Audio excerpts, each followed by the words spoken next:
Hello and welcome to बवाल banking classes. आज हम लोग GIB paper 1 module D unit 17 का पार्ट 2 करेंगे, जिसमें हम लोग रीट और इनविट्स को डिस्कस कर रहे हैं। आज हम लोग इस वीडियो को शुरू करेंगे टाइप ऑफ रीट से। कितने प्रकार के रियल एस्टेट इन्वेस्टमेंट ट्रस्ट हो सकते हैं। रिटेल रीट्स हो सकते हैं, रेजिडेंशियल, हेल्थ केयर, इसके अलावा ये वाला पढ़ने में नहीं आ रहा है, आई एम रियली सॉरी, अभी आगे देख लेते हैं। ठीक है, रिटेल में क्या होता है? रिटेल रीट्स वो होते हैं जिसमें कि जो इन्वेस्टमेंट किया जाता है उसमें से एटलीस्ट 24% असेट्स जो होते हैं वो कमर्शियल रिटेल में इन्वेस्ट किए जाते हैं, जैसे कि shopping mall, free standing retail, ये सब चीज़ों में। ठीक है, मतलब मतलब दुकानों वगैरह में। रेजिडेंशियल रीट्स क्या होते हैं? रेजिडेंशियल रीट्स मतलब होता है जिसमें कि जो भी मैन्युफैक्चर्ड हाउसिंग होती है, मतलब रो हाउसेस वगैरह जो होते हैं, बंगलोज जो होते हैं, या रेंटल अपार्टमेंट्स, बिल्डिंग्स जो ग्रेडेड कम्युनिटीज़ होती हैं, उनको ओन और ऑपरेट किया जाता है। हेल्थ केयर रीट्स में नाम से समझ में आ रहा है, मतलब hospital, nursing facilities, retirement homes, medical centres, इससे संबंधित रियल एस्टेट में अगर इन्वेस्ट किया जाता है तो वो किस में आते हैं? हेल्थ केयर रीट्स में आते हैं। ऑफिस रीट्स क्या होता है? ये बेसिकली ऑफिस, जो ऑफिस स्पेस ऑपरेट होती है उसके लिए इन्वेस्टमेंट होता है इसका। जे साथ ही साथ इसमें जो भी रेंटल प्राप्त होता है, लॉन्ग टर्म लीज, मतलब किसी ऑफिस को आपने 15 साल के लिए लीज अरेंजमेंट कर दिया तो जो रिटर्न प्राप्त हो रहा है वो भी ये इसी रीट में आएगा, ऑफिस रीट में। और लास्ट होता है मॉर्गेज रीट, जो हम लोग ऊपर पढ़ नहीं पा रहे थे। मॉर्गेज रीट में क्या होता है? इसमें बेसिकली 10% जो इन्वेस्टमेंट होता है वो मॉर्गेज में मतलब फिजिकल रियल एस्टेट में किया जाता है। ठीक है, बाकी मॉर्गेज रीट में जाएगा। मतलब क्या है कि आपका वो चीज़ें जो मॉर्गेज है उसके बेसिस पर रीट्स में इन्वेस्ट किया जा रहा है। ठीक है, जो मॉर्गेज जो रीट्स हैं वो 3 डिफरेंट टाइप्स की हो सकती हैं बेस्ड ऑन द फंडिंग। क्या हो सकता है? पहला हो सकता है इक्विटी, दूसरा मॉर्गेज और तीसरा हाइब्रिड। ठीक है, ये मॉर्गेज के लिए बताया गया। मॉर्गेज में 3 तरह का हो सकता है। अगर इक्विटी रीट की जा रही है तो इसका मतलब जो owner of the real estate property है और जो लीज कर रहा है, जो कंपनी इंडिविजुअल को जिससे वो पैसा कमा रहा है, वो इनकम डिस्ट्रीब्यूट की जाती है रीट में इन्वेस्टर्स में एज अ डिविडेंड। ठीक है, क्योंकि इक्विटी रीट्स में क्या है कि जो रीट है वही बेसिकली, मतलब जो ट्रस्ट है वही बेसिकली उन प्रॉपर्टीज के ओनर भी हैं। मॉर्गेज रीट में क्या होता है कि इसमें ये लोग ओनर नहीं होते हैं, इसमें ये लोग ईएमआई के थ्रू प्रॉफिट कमा रहे हैं। मतलब जिस प्रॉपर्टी के थ्रू प्रॉफिट आ रहा है या जिसको किराए पे दे रखा है वो प्रॉपर्टी एक्चुअली मॉर्गेज है, ये समझ लीजिए। ठीक है, इसको बोलेंगे मॉर्गेज रीट। इसमें क्या होगा? मॉर्गेज में मतलब आप ईएमआई तो दे ही रहे हो मकान के, मकान से किराया भी ले रहे हो। समझ लो आपने ईएमआई दी 10,000 रुपये, किराया ले लिया 20,000, तो 10,000 का जो डिफरेंस आया, जो फायदा हुआ ना, वो मॉर्गेज रीट के अंतर्गत आएगा और वो आप में दिया जाएगा। हाइब्रिड रीट क्या है? इसमें जो इन्वेस्टमेंट रीट के थ्रू आपने प्राप्त किया है, जो इन्वेस्टर से जमा किया है, वो आप इक्विटी या मॉर्गेज दोनों ही रीट्स में थोड़ा थोड़ा डाल सकते हो एज ए ट्रस्ट। ठीक है, ये कहा गया। रीट जो है वो और रियल एस्टेट म्यूचुअल फंड में क्या डिफरेंस होता है? जो रीट है और रियल एस्टेट म्यूचुअल फंड है दोनों ही सिमिलर हैं, लेकिन लिक्विडिटी के केस में दोनों में थोड़ा डिफरेंस आता है। ठीक है, दोनों में ही लिक्विडिटी बहुत चीप और एक्सपोजर बहुत अच्छा है, डाइवर्सिफाइड मिलता है, capital gain real estate assets का ही फायदा होता है। लेकिन कुछ डिफरेंसेस हैं, जैसे कि रियल एस्टेट म्यूचुअल फंड जो होते हैं उनका वाइडर डाइवर्सिफिकेशन होता है, लेकिन जो रीट होते हैं, रियल एस्टेट इन्वेस्टमेंट ट्रस्ट, उसमें इन्वेस्टमेंट स्ट्रैटेजी के हिसाब से जो बेनिफिट होता है वो मिलता है। साथ ही साथ इसमें बेनिफिट ऑफ एक्सपर्ट्स नहीं प्राप्त होता है। भाई बेनिफिट ऑफ एक्सपर्ट्स और मैनेजमेंट, जो म्यूचुअल फंड के जो मैनेजर्स होंगे वो ज़्यादा एक्सपीरियंस्ड होंगे, ज़्यादा एक्सपर्टीज होगी उनकी, लेकिन रीट में वो थोड़ा एक डिसलाइक, एक मतलब शॉर्टफॉल रहता है, वो एक डिसएडवांटेज है रीट्स का थोड़ा सा। जो रियल एस्टेट वैल्यू होती है वो टाइम टू टाइम बढ़ती रहती है, इन्फ्लेशन के हिसाब से बढ़ती रहती है, तो वो फायदा रीट में आपको प्राप्त होता है। म्यूचुअल फंड में तो आपको पता है सब कुछ फिक्स चलता है। रीट जो है वो हायर अमाउंट ऑफ डिविडेंड हर साल शेयर होल्डर्स को प्रोवाइड करती है, और जो रियल एस्टेट म्यूचुअल फंड है उसमें तो इतना उतना प्रॉफिट नहीं है, रीट में फायदा ज़्यादा होता है, ये बात सही है। ठीक है, क्योंकि उसमें उसमें ये भी है पता रीट्स में कि आपको 90% देना ही देना है। अगर आपने 100 रुपये कमाए रीट ने साल भर में, तो 90% उसको शेयर होल्डर को देना ही देना है, लेकिन बाकी स्टॉक्स में ऐसा नहीं होता है। क्या क्या एडवांटेज और डिसएडवांटेज है रीट में इन्वेस्ट करने के? पहली बात डाइवर्सिफिकेशन। जो रियल एस्टेट इन्वेस्टमेंट ट्रस्ट होता है वो इन्वेस्टर को अपना फंड डाइवर्सिफाई करने का एक मौका देता है। कैसे? मतलब भाई आपने गोल्ड में या स्टॉक्स में या कमोडिटीज में इन्वेस्ट कर रखा था, अब आप रीट्स के थ्रू एक नया एवेन्यू, यानी जो आपका रियल एस्टेट है उसका भी फायदा उठा सकते हो।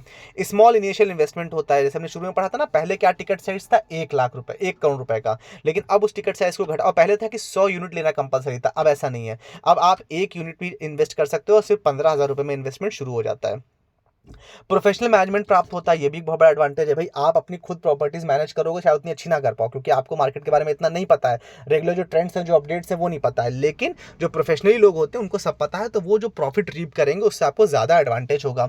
रेगुलर इनकम जनरेशन होता है, रीट के थ्रू जो भी इनकम होगी, रेंटल इलेक्शन हो या जो उसके परचेज या सेल से जो फायदा मिले, उसमें से 90% मैंडेटरली डिस्ट्रीब्यूट करना होता है। ये गाइडलाइंस हैं, ये नहीं कि उन्हें अपना 100 रुपये कमाओ और 50 रख लिया कि हम आगे इन्वेस्ट करेंगे, नहीं, आपको 90 बांटने, बाकी 10 में अपना काम करो आप आगे का। ठीक है, कैपिटल गेन का फायदा होता है, रीट अगर अच्छा परफॉर्म करता है तो उसमें वैल्यू इंक्रीज होती है, तो ऑब्वियसली बात है प्रॉफिट पे चीज बिकेगी तो आपको कैपिटल गेन का भी फायदा मिलेगा। साथ ही साथ कुछ डिसएडवांटेजेस जैसे कि लिमिटेड ऑप्शंस हैं। आज की डेट में इंडिया में बहुत ही कम रीट्स चल रहे हैं, बहुत ज़्यादा नहीं है, तो ऑप्शंस लिमिटेड है। लो लिक्विडिटी होती है, मतलब ये मार्केट पार्टिसिपेशन इसमें कम होता है कंपैरेटिवली। रिटेल इन्वेस्टर्स कम होते हैं क्योंकि ज़्यादातर प्राइवेटली चीज़ें चलती हैं इसमें। इसकी वजह से होता क्या है कि इसकी जो प्रॉफिटेबिलिटी है वो कभी कभी चैलेंज हो जाती है इन केस ऑफ इमरजेंसी। आपको कोई घर में इमरजेंसी आ गई, आपको तुरंत रीट्स बेचने, तो शायद आपको अच्छा रेट ना मिले, ये थोड़ा लॉस होता है इसमें। एडवांटेजेस क्या है रीट में इन्वेस्ट करने में कंपैरेटिव टू रियल एस्टेट में डायरेक्टली इन्वेस्ट करने, मतलब आप जाके सीधे एक मकान खरीदो या आप रीट में इन्वेस्ट करो, आपको क्या करना चाहिए ये चीज़ में डिस्कस करिए। पहली बात, रीट में क्या है कि बहुत ज़्यादा पैसा नहीं लगता, कैपिटल इंटेंसिव नहीं है, आप 15,000 से भी कर सकते हो, लेकिन 15,000 में प्रॉपर्टी खरीदने जाओगे तो आपको कुछ नहीं मिलेगा। ठीक है, रीट में इन्वेस्ट करना आसान है, रियल एस्टेट में बहुत आपको पता करना पड़ता है चीज़ सही है कि नहीं, फर्जी तो नहीं बेच रहे हैं, इनकी है भी कि नहीं है, दुनिया भर की जो जो गवर्नमेंट रिक्वायरमेंट्स उनको देखना पड़ता है। लेकिन रीट में इन्वेस्ट करना कंपेरेटिवली ईजी है। डायरेक्ट इन्वेस्टमेंट जो अगर आप रियल एस्टेट में करते हो तो एक बार आपने खरीद भी ली, मान लीजिए 1 करोड़ की प्रॉपर्टी आपने खरीद ली और कभी जॉब पाओ तो बेचने में दिक्कत होगी। रीट को बेचना आसान है, तो मतलब लिक्विडिटी रिस्क भी रीट्स में कम है कंपेयर्ड टू रियल एस्टेट और फिजिकल रियल एस्टेट। जो रीट्स हैं वो सेबी द्वारा गवर्न होते हैं, इसलिए उसमें फ्रॉड्स के चांसेस भी कम होते हैं। रीट्स जो है वो ज़्यादातर ट्रांसपेरेंट होते हैं क्योंकि उनका जो कैपिटल पोर्टफोलियो वो सेमी एनुअली डिस्क्लोज किया जाता है, पब्लिक किया जाता है। कुछ वेरियस मोड्स ऑफ इन्वेस्टमेंट जो रियल एस्टेट में, उनका एक कंपैरिजन बहुत अच्छा सा दिया हुआ है। पहली बात, रीट में टाइप ऑफ इन्वेस्टमेंट, पहली बात रीट में जो यूनिट्स हैं, जो लिस्टेड यूनिट्स हैं उनमें इन्वेस्ट होता है। डायरेक्ट प्रॉपर्टी ओनरशिप के केस में फिजिकल रियल एस्टेट आप खरीदते हो।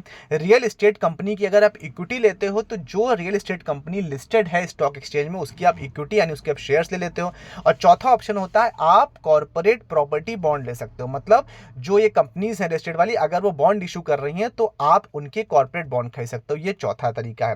पे आउट में क्या होता है, रीट्स में जो टैक्सेबल जो भी आपका टैक्सेबल इनकम है, मतलब जो भी प्रॉफिट जनरेट करेगा ट्रस्ट, वो मेजॉरिटी ऑफ वो आपका पे आउट में चला जाएगा, मतलब यूनिट होल्डर्स को दे दिया जाएगा, मतलब 90% का बताया था ना।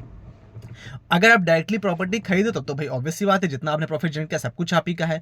लेकिन जो अगर आप स्टॉक्स के थ्रू इन्वेस्ट कर रहे हो रियल एस्टेट कंपनीज में, उनके स्टॉक्स खरीद के ले रहे हो उनके लिस्टेड कंपनीज के, तो जो डिविडेंड है वो डिस्क्रिशनरी होगा, कंपनी आपको देती ही नहीं देती, कितना देती है उस पर डिपेंड करेगा। ठीक है, और जो कॉर्पोरेट प्रॉपर्टी बॉन्ड अगर आप लेते हो अपने, तो आपको पता है कि आप 5 लाख का ले रहे हो भाई, 5% ब्याज मिलेगा तो 25,000 हमको मिलेगा, तो उसमें तो फिक्स्ड पे आउट है, उसमें कोई चेंजेस नहीं होते, मार्केट को उसमें ज़्यादा फायदा नहीं होता है। इन्वेस्टमेंट स्ट्रैटेजी के केस में क्या है भाई, रीट में फोकस्ड एक्टिविटी, उन्हें पता है सिर्फ उन्हें रियल एस्टेट में डील करना है। डायरेक्ट ओनरशिप में भी फोकस्ड एक्टिविटी है भाई, सिर्फ और सिर्फ रियल एस्टेट में इन्वेस्टमेंट हो रहा है। रियल एस्टेट कंपनी इक्विटी, अगर इक्विटी का आप थ्रू आप कर रहे हो तो इन्वेस्टमेंट चॉइस होती है, वो कंपनी बोर्ड डिसाइड करेगा, उससे आपसे पैसा लेने के बाद वो रियल एस्टेट में लगाए या अपनी किसी अन्य सब्सिडरी कोई अन्य कंपनी खोल दे, वो उसकी मर्जी। साथ ही साथ अगर कॉर्पोरेट बॉन्ड के थ्रू आप इन्वेस्ट कर रहे हो प्रॉपर्टी वाले, तो भी कंपनी बोर्ड का डिसीजन होगा कि पैसा कहाँ जाएगा। रीट्स में जो इन्वेस्टमेंट है वो लिक्विड होता है, मतलब बिकना आसान होता है। डायरेक्ट ओनरशिप में इलिक्विड होता है, आप ऐसा नहीं जब चाहा तब बेच लिया, इतना आसान नहीं होता बेचना। रियल एस्टेट कंपनी में अगर आप इक्विटी के थ्रू इन्वेस्ट करते हो तो भी लिक्विड इन्वेस्टमेंट है, और अगर कॉर्पोरेट बॉन्ड के थ्रू करते हो तो लो लिक्विड इन्वेस्टमेंट है। क्यों? क्योंकि वो जब उसकी मैच्योरिटी आएगी तभी बिकेगा, अदरवाइज बिकने में थोड़ी दिक्कत होगी, तो लो लिक्विडिटी है। रियल एस्टेट इन्वेस्टमेंट ट्रस्ट के थ्रू अगर आप डाइवर्सिफाई की बात करो तो इसमें बहुत पोर्टफोलियो डाइवर्सिफाई रहता है, क्योंकि आप ऑलरेडी गोल्ड स्टॉक सब में इन्वेस्ट कर चुके, आपने रियल एस्टेट में भी इन्वेस्ट कर दिया। डायरेक्ट ओनरशिप में आप सिर्फ और सिर्फ एक ही जगह सारा पैसा, 1 करोड़ रुपए आपने पूरा एक ही जगह लगा दिया एक बड़ी प्रॉपर्टी खरीदने में। अगर आप स्टॉक्स के थ्रू कर रहे हो तो भी आपका पोर्टफोलियो डाइवर्सिफाइड है, और अगर आप कॉर्पोरेट बॉन्ड के थ्रू कर रहे हो तो आपका वो सारा का पैसा रियल एस्टेट में ही है, मतलब कि आपका रिस्क जो है वो कॉन्सेंट्रेटेड है। जो रीट्स हैं वो उनमें कंपैरेटिवली लो रिस्क का परसीव किया जाता है, ओनरशिप में हाई रिस्क है। अगर आप इक्विटी खरीद रहे हो तो भी उसमें हाई रिस्क है, फ्लक्चुएशन बहुत हो सकता है, और अगर बॉन्ड्स खरीदो तो लो रिस्क है, उसमें फिक्स परसेंटेज वापस हो रहा है। गियरिंग का मतलब क्या हो रहा है? गियरिंग का मतलब होता है कि जो पैसा ये लेंगे वो कहाँ लगाएंगे, मतलब इन्वेस्ट कहाँ करेंगे। तो रीट्स के केस में रेगुलेशंस हैं, इसलिए इनको गियरिंग लिमिटेड है, मतलब कि वो पैसा वहीं लगाएंगे जहां के उन्होंने लिया है। ठीक है, डायरेक्ट ओनरशिप में हाई गियरिंग होती है, मतलब 70 से 80% तक रहता है, और रियल एस्टेट कम्युनिटी में तो 60 से 70% तक गियरिंग रहता है। और अगर कॉर्पोरेट प्रॉपर्टी बॉन्ड्स में आप इन्वेस्ट करते हैं तो मॉडरेट गियरिंग लेवल रहता है। ठीक है, टैक्सेशन गाइडलाइंस जो है रीट्स की, वो हम लोग नेक्स्ट वीडियो में पढ़ेंगे। Thank you so much for valuable time. Do like, share, subscribe and do give us a thumbs up and give us a genuine feedback. Thank you so much for a valuable time.